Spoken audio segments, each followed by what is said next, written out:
Question ہے، اگر کوئی عورت پلکنگ نہ کرے لیکن آئی بروز کو شیپ دینے کے لیے سائڈ کے بالوں کو اسکن کے رنگ کی طرح ڈائی کر لے تو کیا یہ حلال ہے؟ یہ تو حلال ہی ہے جی، اس کی تو کوئی ممانعت نہیں ہے۔ دیکھیں جس چیز کی ممانعت ہے حرام کا فتویٰ اسی پہ لگے گا جس کو شریعت نے حرام قرار دیا۔ وہ صحیح بخاری اور صحیح مسلم کی متفق علیہ حدیث ہے کہ سیدنا عبداللہ ابن مسعود رضی اللہ تعالیٰ عنہ کہتے ہیں کہ اللہ تعالیٰ نے لعنت فرمائی ہے ایسی عورتوں پر جو گدواتی ہیں یعنی ٹیٹو بناتی ہیں، یعنی جسم میں کھدائی کرا کے سیاہی ڈال کے نشان بنانا، جس طرح کئی فٹ بالرز نے بنائے ہوتے ہیں اور افریقن لوگوں نے، آپ نے دیکھا ہے نا، انہوں نے ٹیٹو بنائے ہوتے ہیں، یہاں پہ بھی لوگ یہاں پہ بنوا لیتے ہیں ٹیٹو اس طریقے سے۔ اور دوسری چیز فرمائی، ان عورتوں پہ لعنت ہے جو چہرے کے بال اکھاڑتی ہیں۔ ظاہر ہے اب چہرے میں ایک ہی بال ہیں جو عورت اکھاڑے گی تو لعنت ہے، اور وہ یہی والے بال ہیں، کیونکہ یہ بال اور یہ بال تو اس کے اگتے نہیں ہیں، اور اگر یہ بال اگ آئیں تو اس میں عورت پہ واجب ہے کہ یہ بال اکھاڑے گی، اس پہ پھر دوسری حدیث اپلائی ہو جائے گی۔ بخاری اور مسلم میں حدیث ہے، ان عورتوں پہ لعنت جو مردوں کی مشابہت کرتی ہیں، اور ان مردوں پہ لعنت جو عورتوں کی مشابہت کرتے ہیں۔ تو چونکہ عورت کی اب داڑھی نہیں ہوتی، تو اگر اس کی داڑھی نکل آئے تو اب اس کے لیے ضروری ہے کہ اس کو اکھاڑے، یا اس کے لیے ایسی کریم استعمال کرے کہ وہ بال جھڑ جائیں تاکہ اس کی مردوں سے مشابہت نہ ہو۔ اور اسی میں امپلائڈ ہے کہ مرد نے داڑھی رکھنی ہے تاکہ اس کی عورتوں سے مشابہت نہ ہو، لباس میں بھی، گیٹ اپ میں بھی، ہر لحاظ سے۔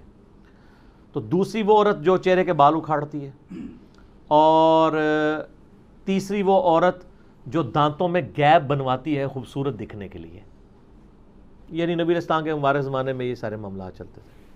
یہ حدیث عبداللہ ابن مسعود نے بیان کی، بخاری مسلم دونوں میں آتا ہے۔ تو ایک عورت ان کے پاس حاضر ہوئی، اس نے کہا کہ میں نے سنا ہے کہ آپ یہ کہتے ہیں کہ اللہ نے لعنت فرمائی ہے ایسی عورتوں کے اوپر، تو میں نے تو پورا قرآن پڑھا ہے، مجھے تو کہیں نہیں ملا یہ چیز۔ ہائے ہائے ہائے ہائے، سر وہ پاکستانی عورت نہیں سی نا عاشق رسول، جو نہ دی عاشق رسول، نہ قرآن پڑھا نہ حدیث پڑھا، عاشق رسول۔ اس نے واقعی قرآن پڑھا تھا، اس کا بہت بڑا کلیم تھا۔ ہمارے تو حکمرانوں کا یہ حال ہے کہ قرآن کو حدیث کہہ کے، حدیث کو قرآن کہہ کے بیان کر رہے ہوتے ہیں، اور کئی چیزیں قرآن حدیث میں ہوتی نہیں ہیں اور وہ کہتے ہیں اللہ نے فرمایا ہے۔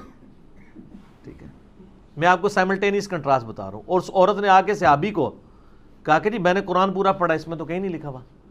تو انہوں نے فرمایا تم نے قرآن غور سے نہیں پڑھا، قرآن میں کیا تم نے یہ آیت نہیں پڑھی، وما آتاکم الرسول فخذوہ وما نہاکم عنہ فانتہوا، جو رسول اللہ دیں وہ لے لو، اور جس سے رسول اللہ صلی اللہ علیہ وسلم روک دیں اس سے رک جاؤ۔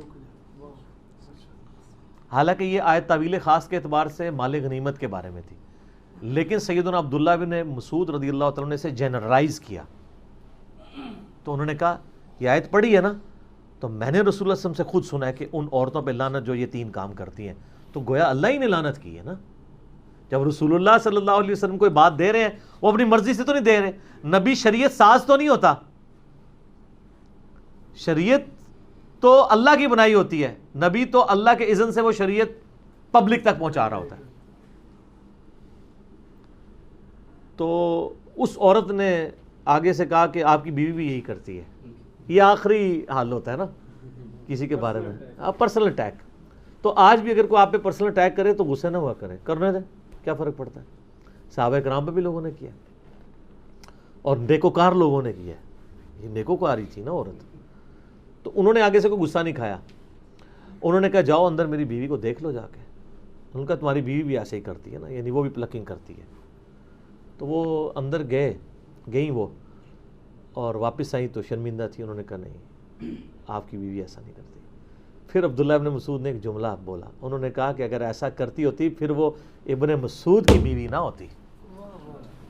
ٹھیک ہے، ابن مسعود تو رسول اللہ کا ماننے والا ہے، اس کے ساتھ ایسی عورت رہ سکتی ہے جو رسول اللہ کی باغی ہو، وہ پھر میری بیوی نہ ہوتی۔ ٹھیک ہے، تو یہ یعنی صحابہ کرام فوراً ان کا ایک ایٹیچیوڈ تھا اس حوالے سے۔ تو اگر کوئی عورت پلکنگ نہیں کرواتی، صرف سائڈ کے بالوں کو بلیچ کرتی ہے ہلکا ہلکا سکن کلر کے تاکہ وہ صحیح نظر آئیں، اور یہ لوگوں کو دکھانے کے لیے نہیں، اپنے خاوند کے لیے، اس میں یہ چیز بھی ضروری ہے، تو شاید ویسے ہی وہ چھوڑ دیں، لوگوں کے لیے کر رہے ہوتے ہیں۔ الا ماشاء اللہ. باقی یہ ڈاکٹر فرد ہاشمی صاحبہ کا جو موقف ہے میں ان کی بڑی عزت کرتا ہوں. میں انہیں ون وومن آرمی کہتا ہوں. ایک اکیلی عورت نے تل پٹ کر دی ہے ہر چیز. شیطان کے خلاف ایک مجاہدہ ہیں. ان کی جو اسٹوڈنٹس ہیں ان میں زیادہ تر یہ ایشو آیا ہوا ہے پلکنگ والا. انہوں نے کہیں ایک بات کی کہ اگر کسی کے بہت زیادہ یعنی بھویں چوڑی ہو جائیں تو وہ کر سکتی ہے کیونکہ وہ نیچر سے ہٹی ہوئی ہیں. اصل میں تو اسلام میں تخلیق بگاڑنے کی ممانعت ہے نا, جو اس حدیث میں بھی آیا نا جو عبداللہ ابن مسعود علی, اس میں یہ بھی الفاظ ہیں کہ یہ تخلیق بگاڑتی ہیں, جو ٹیٹو بنوائیں یا یہ کریں یا یہ اکھاڑیں. تو اور قرآن حکیم میں سورہ نساء کی آیت نمبر 119 ہے وَلَآمُرَنَّهُمْ فَلَيُغَيِّرُنَّ خَلْقَ اللَّهِ. شیطان نے کہا تھا کہ اے اللہ میں اولاد آدم کو ابھاروں گا کہ تیری تخلیق کو وہ بدل دیں. تو اسلام میں تخلیق بدلنا حرام ہے. اسی کے تحت داڑھی مڑانا حرام ہے نا. اللہ نے مرد کی اگائی ہے, عورت کی نہیں اگائی. تو البتہ کچھ چیزیں تخلیق بگاڑنے میں ہی فطرت ہے, جیسا کہ زیر ناف بال یا بغلوں کے بال یا ناخنوں کا کاٹنا. اب یہ اللہ کی تخلیق کو آپ بگاڑ رہے ہیں لیکن یہ فطرت ہے. یہاں پہ اس کو بگاڑنا فطرت ہے, ختنہ کروانا بگاڑنا ہے, لیکن وہ فطرت ہے. اس کا حکم علیحدہ سے آ چکا ہے. وہ بخاری مسلم میں حدیث ہے کہ فطرت میں جو ہے وہ 5 چیزیں داخل ہیں. مونچھوں کا پس کرنا, ناخنوں کا کاٹنا, زیر ناف بال اور بغلوں کے بال جو ہے ان کو اکھاڑنا اور خطرہ کرنا. وہ ایک الگ سے ایک مسئلہ ہے. لیکن یہاں پہ جو مسئلہ ہے نا کہ اگر کوئی بلیچ کروا لیتا ہے وہ تو بالکل ٹھیک ہے, اس کو اکھاڑے نا. تو وہ میں فرد ہاشمی صاحبہ کا بتا رہا تھا کہ انہوں نے اس طرح کو بات کی کہ بہت چوڑے ہوں تو وہ کاٹ لیں تو خیر ہے. اب وہ اس کا نتیجہ یہ نکلا ہے کہ جو ہمیں خبر ہے فزیکلی کہ وہاں پہ ساروں نے ہی سمجھ لیے کہ ہمارے چوڑے ہی ہو گئے ہیں. ورنہ تو ہونا چاہیے آپ گوروں والا ایک طریقہ اڈاپٹ کریں کہ آپ کہیں جی ہم نے 1000 عورتوں کے اوپر فزیکلی یہ پرفارم کیا ایکسپیریمنٹ کہ عورت کے جو بھووں کی آئی بروز کی چوڑائی اتنی اور اتنی موٹائی ہونی چاہیے, تو یہ ہمیں ایک سٹینڈرڈ ملا ہے. اس سے جس کا ہٹے وہ آگے پیچھے کر سکتا ہے. ہر کسی کو یہی نظر آ رہا ہے. اور عجیب جو ہے وہ جننیاں بنی ہوئی ہوتی ہیں, ٹھیک ہے نا, خام خواہ. اور پھر یہ بھی لوگوں نے دماغ میں ڈال دیا کہ جس نے ایک بار کر دیا ہے تو وہ پتہ نہیں اب دوبارہ نہیں. میری وائف تو شادی سے پہلے نہیں کرتی تھی, ایک آدھ دفعہ اس کی سہیلیوں نے زبردستی اس کے ساتھ یہ معاملہ کیا تو شادی کے بعد آج 14 سال ہو گئے, کوئی فرق نہیں پڑتا. ایویں خام خواہ یعنی لوگوں کے دماغ میں ڈالا ہوا ہے. تو وہ بلیچ کر لیں اس سے بہتر ہے. بلیچ کرنے میں کیا ہوتا ہے کہ صرف وہ کلر چینج ہوتا ہے اسکن والا, بال ادھر ہی موجود ہوتے ہیں لیکن دیکھنے میں نظر نہیں آ رہے ہوتے. تو یہ بھی یعنی ایک آئی بروز کو شیپ دینے کا ایک طریقہ ہے, لیکن یہ جائز طریقہ ہے کیونکہ اس میں آپ بال اکھاڑ کوئی نہیں دیں. تو لہٰذا شریعت کا جو فتویٰ ہے نا وہ اس سے اٹھ جائے گا. فتویٰ لگانے کے لیے منوان ویسی چیز ہونا ضروری ہے. اور یہاں پہ میں ایک ضمناً ایک بات بتا دوں, صحیح بخاری اور صحیح مسلم میں حدیث ہے کہ نبی صلی اللہ علیہ وآلہ وسلم نے بالوں کی جو چٹیا ہے نا یعنی اس میں پرانگدہ, بالوں کا پرانگدہ کرنے سے بھی منع فرمایا ہے. یعنی کوئی عورت بالوں کا پرانگدہ نہیں کر سکتی. جو چٹیاں بناتے ہیں نا تو عموماً ہماری عورتیں تو جو بوڑھی عورتیں ہیں وہی استعمال کرتی ہیں. یعنی انہوں نے وہ اون کا یا وہ دھاگے کی بنی ہوئی ایک چٹیا ہے وہ ساتھ جوڑ لیتے ہیں, وہ تو بالکل جائز ہے. لیکن عورت کے بالوں میں عورت دوسری عورت کے بالوں کا کرنا یہ حرام ہے. یہ چونکہ اکثر لوگ مسئلہ پوچھتے ہیں تو میں ضمناً بتا دیا کہ جس پرانگدے کی ممانعت آئی ہے احادیث میں وہ بالوں کا ہے. بلکہ صحیح مسلم حدیث ہے کہ حضرت معاویہ رضی اللہ تعالیٰ عنہ جب شام سے مدینہ شریف آئے تو انہوں نے ایک خطبہ دیا, اس میں انہوں نے ایک بہت بڑی چٹیا اپنے ہاتھ میں اٹھائی تھی. انہوں نے کہا کہ لوگوں تمہارے علماء کدھر چلے گئے ہیں, کیا رسول اللہ صلی اللہ علیہ وسلم نے ان چیزوں سے منع نہیں کیا تھا؟ اور میں دیکھ رہا ہوں کہ تم لوگ یہاں پہ مدینہ شریف کے اندر یعنی باقاعدہ اس کو یعنی یوز کیا جا رہا ہے. تو یہ باقاعدہ انہوں نے اس کو کنڈیم کیا کہ نبی علیہ السلام نے اس چیز کی ممانعت فرمائی ہے. البتہ جو عام پرانگدے ہیں وہ بالکل درست ہیں. اسی طریقے سے اگر کسی کے بالکل سر کے بال ختم ہو گئے ہیں مرد کے اور سر کے اوپر وہ وگ لگانا چاہتا ہے بشرطے کہ وہ دھوکہ دے کے کوئی رشتہ نہ کرنا چاہ رہا ہو اس کی وجہ سے, تو وگ لگانے کی بھی اجازت ہے. اور جو پرماننٹلی فکسڈ وگیں ہیں ان میں آپ کو وضو کرنے کے لیے, غسل کرنے کے لیے اس کو اتارنے کی بھی ضرورت کوئی نہیں ہے کہ آپ کہیں کہ میں اتاروں گا. اس طریقے سے اب تو خیر اس سے بھی اچھی چیز آ گئی ہے, یعنی ہیئر ٹرانسپلانٹ والا مسئلہ ہے. وہ تو ویسے ہی ٹھیک ہے, وہ آپ کے اوریجنل بال ہیں وہ لگا دیے جاتے ہیں, اس میں تو ویسے کوئی ایشو نہیں ہے. تو یہ میں نے ساتھ ساتھ کچھ مسائل تھے جو اس سے ریلیٹڈ وہ میں نے بتا دیے تاکہ ایشو اس حوالے سے ریزالو ہو جائے. لوگ پوچھتے رہتے ہیں سوال اکثر, میری کوشش ہوتی ہے جو اس سے ریلیٹڈ چیزیں وہ ساتھ ساتھ بیان کر دی جائیں تاکہ کوئی مسئلہ نہ ہو. ٹھیک ہو گیا. علی بھائی اسی میں ضمناً سوال ہے، عورت یا مرد کے لیے ہاتھوں یا ٹانگوں سے بال ریموو کرنا کیا یہ بھی جائز ہے؟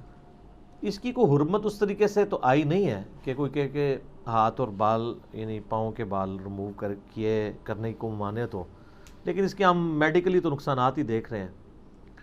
وہ ایک بار کرتے ہیں پھر بار بار ان کو مصیبت سے گزرنا پڑتا ہے. اور مجھے بتائیں یہ ٹانگیں جو ہیں اس طریقے سے بال ریموو کر کے اس میں سے کیا نکالنا ہے کسی نے؟ یہ ٹانگوں کے بال ریموو کر کے ان عورتوں نے پھر ٹخنوں سے اوپر شلواریں کرنا شروع کر دی تھی اپنی وہ نمائش کرنے کے لیے. تو اس طریقے سے ہاف سلیپ پہننا شروع کر دی لوگوں کے دکھانے کے لیے وہ کر رہی ہوتی ہے نا. اگر وہ کہتا ہے خامدوں کے لیے کر رہی، خامد ہی عورتیں گال کوئی نہیں مننی ہے. ٹھیک ہے. اور مجھے حدیث یاد آ گئی، بخاری مسلم میں حدیث ہے، نبی صلی اللہ علیہ وآلہ وسلم نے فرمایا کہ مجھے اللہ تعالیٰ نے جہنم دکھائی تو میں نے اپنی امت کی عورتوں کی اکثریت جہنم میں دیکھی. استغفر اللہ، اللہم اجرنا من النار، آمین. تو اس لیے کہ یہ ناشکری ہیں.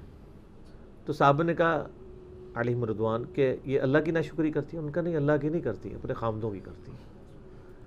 اور نبی اسلام نے اس کے اوپر جو جملہ ارشاد فرمایا بڑا زبردست ہے.